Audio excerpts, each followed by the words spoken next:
I've been zoning, I've been zoning.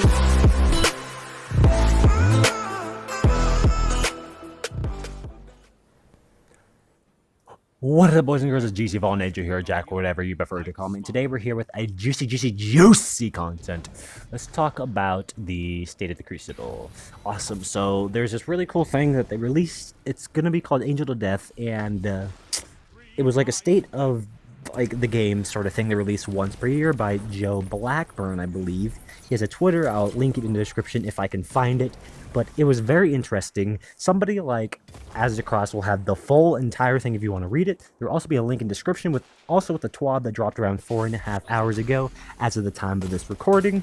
But I really wanted to get into the nitty-gritty. I'm just going to read over it and give my thoughts as I go. So I'm very excited to get on with this. Like many of you, I'm passionate about PvP in Destiny 2, and it's clear to me that we haven't had a consistent message around these modes, so I'd like to share our high-level visions for the Crucible. Direct player versus player competition is essential in Destiny as an option to express mastery of your Crucible and showcase the strength of your arsenal against other players.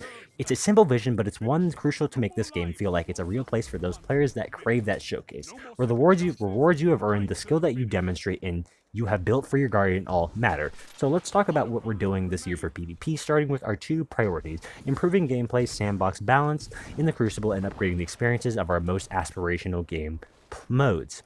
When it comes to balances, these can be divided into three major buckets. First, in Season 15, we'll be addressing the three peaking in Trials and Competitive. In these modes, emotes will be disabled and players will be unable to pull out any third-person weapon that does not have ammo. Third-person experiences are a part of what makes Destiny feel so good. But it's clear that in our most competitive arenas that these mechanics were being used in ways that we did not intend. This is a tricky problem to solve in Destiny's complicated sandbox, but we think we have a good start.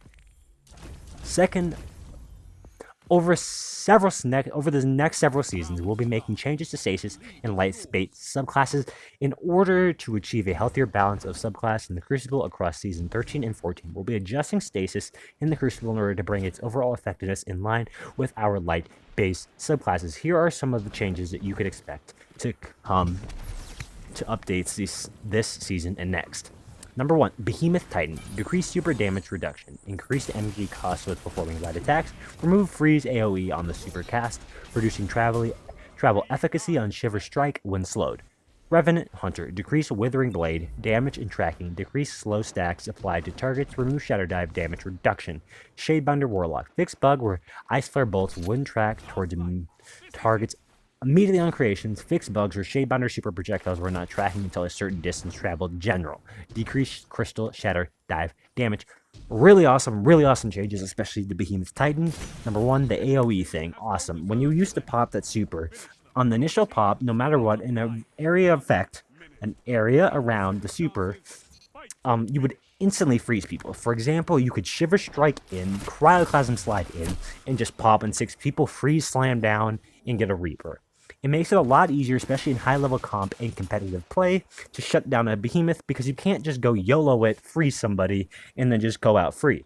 Along with reducing the amount of super, reducing the amount of damage resistance that it has. For example, this is an average number, I'm not sure with resilience, but a adored shot to the head to a Behemoth does around 155 damage, just for reference. On most supers, that usually accumulates to around 90. On something like, Spectral Blades are 186 damage, for reference. You can see how much, they can take. For example, Shadebinder, pretty beefy super, but, you can hit for 190 with that same weapon to the head. But something like Behemoth, no. 155. So that's really good to see. Let's move on. For Season 15, we're also looking at a universal adjustment to stasis by increasing damage reduction when it's frozen to provide more survivability for the victim. Following this stasis tuning, in Season 15 we'll be also focusing on light subclasses and release a set of targeted buffs to our most underutilized specializations. The goal of all these changes is to keep stasis feeling great in PvE and bring its representation in PvP more in line with our light-based abilities. Finally, we'll continue to adjust the weapon archetype performance and introduce new perks that shift the meta in the Crucible. I think the team has done a great job in this area over the past several months, introducing balancing changes both as seasonal boundaries at the end of mid-season, we want to continue to drive down this path to diversify the types of loadouts you can encounter from season to season. In addition, at Season 15, we'll also be looking to adjust the overall ability usage rates to make sure that guns and gunplay are always key to the success in Crucible. Of course, gameplay balance only matters when underlying playing field is fair, and unfortunately, cheating continues to be a significant issue, especially on PC. We're also working towards to maintain security as new exploits emerge. And as always, we do not want to talk about a lot of the improvements for the fear of empowering the bad guys. I love how he words that. A few areas we can talk about are, we're aiming to nearly double the size of Bungie's game security team this year, 2021, reflecting our long-term commitment to fair play. We begun regular surveys to better understand your experience in cheating and to measure our progress. This new data enriches our existing streams for players' reports. Thank you for reporting and gameplay implementation. If you receive one of these surveys, please share your experience to help us fight cheating. We've begun a strategy of aggressive legal action against cheat developers. You may have seen news articles, click here, the link in the description, about some of our early actions here, and we also continue to pursue those who undermine fair play, using every tool at our disposal, both in partnership with our studios and under our own flag. Awesome. We'll be sharing more security news when we can. Beyond gameplay balance and security, we also want to adjust our structures to our most aspirational PvP modes in order to make them a better experience for all of our players. First up, we're targeting an overhaul of the Trials of Osiris reward structure and matchmaking paradigms to release before the end of the year. With this update, we specifically want to target a few things. Improve the overall health of Trials of Osiris matchmaking pool, both by incentivizing a wider audience to engage in better defined separation of skill tiers, rebuild the Trials restored structure, so encouraging more players to stick to the active cards longer. Our current structure encourages a lot of recycling cards after a single loss, meaning that the first game of your Trials card could be a high chance of being incredibly challenging. We want to build a reward structure that continually pushes high skill players to want to progress deeper into their card, and even after a loss, making 3-5 wins with a more achievable goal for more players. Investigate opportunities for solo players to participate in Trials regularly. We want to believe that this is not only making matchmaking pools healthier, but also will encourage more players to see what Trials is all about, and hopefully for more social connections with other PvP-loving Guardians. After Trials, we will be targeting a similar scope refresh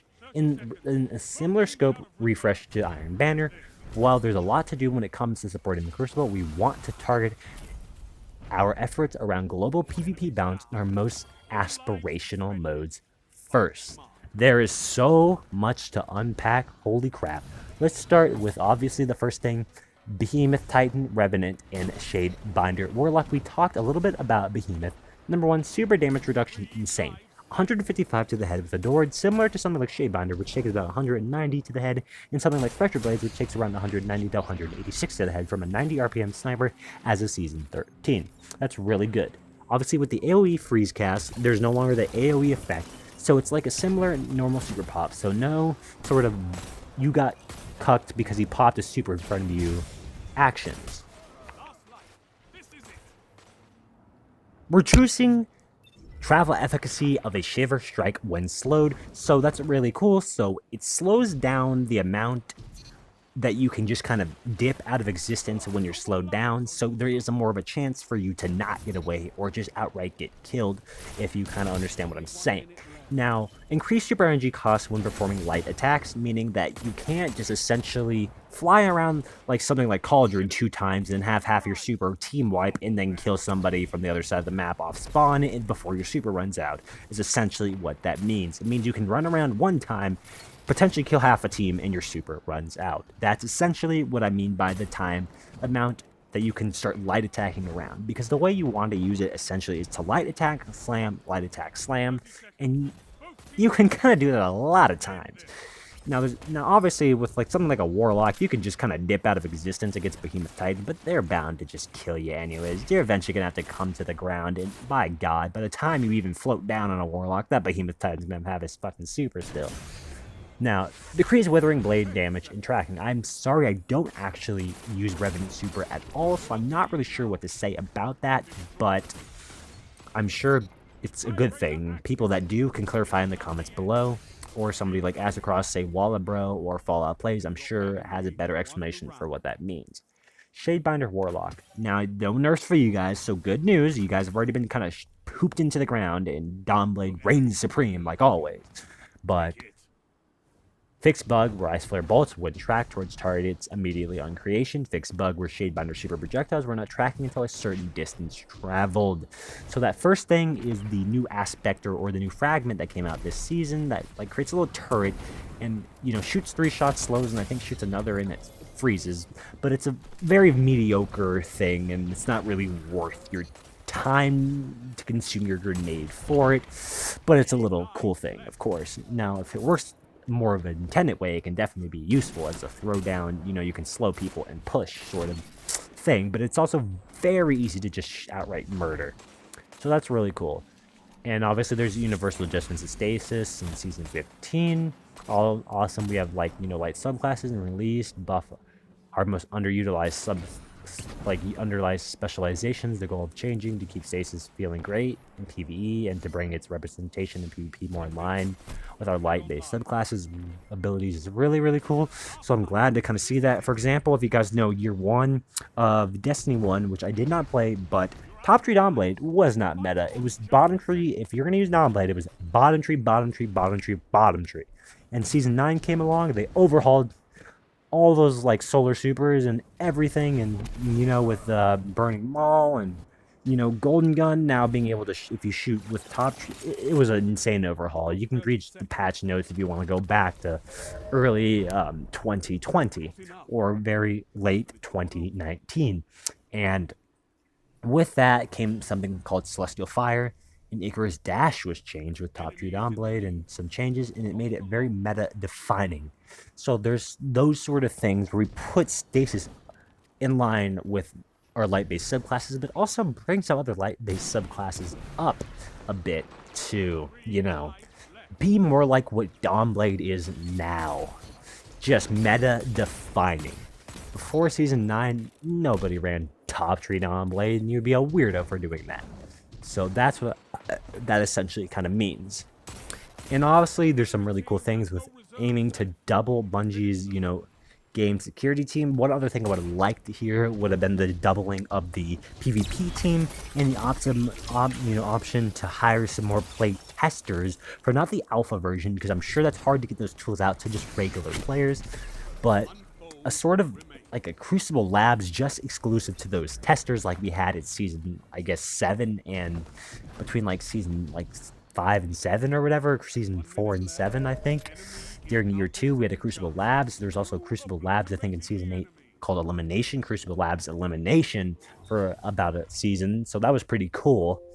So that's something I would have liked to see. Now, obviously, that's cool that they're kind of mentioning that legal action, and they're finally saying, yo, we actually do have an anti-cheat. They're actually acknowledging it in some form or another, but obviously they don't want to give any sort of specifications, and the fact that they don't want the cheaters getting any sense, so that the game developers or the cheat developers can start figuring out a way around it based on the vague news that we get. So it's good to know that there is something, but we have no idea what that something is, or is to come, or what it is now. But to all of you guys that were reported and got those messages on PC, thank you. But that's pretty awesome. Now, there's some other things with 3-peaking, which I'm really excited to see. I personally don't care about 3-peaking DDoSers. Like, I'm just here to chillax, slay out, and just be a god at the Crucible. That's what I am, baby. But it's awesome to see, so I'm glad that that's being fixed. I don't have to worry about nearly as passive to maybe the degree I would like to see. Not next season, but the season after that, season 15. And emote peaking, I'll be sad because I can't emote on kids anymore, which is unfortunate. It's unfortunate. I don't emote peak, but I just want to. It's sad because I want to be able to emote on kids after I kill them. But it's okay. I guess I'll have to resort to teabagging and becoming a salty amoeba. But that's really cool to see. Like, if you guys want to read it for yourself and get your own impressions of it, I would recommend, like I said, Say Walla Bro, Acid Across, Fallout Plays. I'm sure Destiny Fun Police will make something on this, but anyways, guys, I hope you enjoyed the video, and I will see you in the next one. Peace!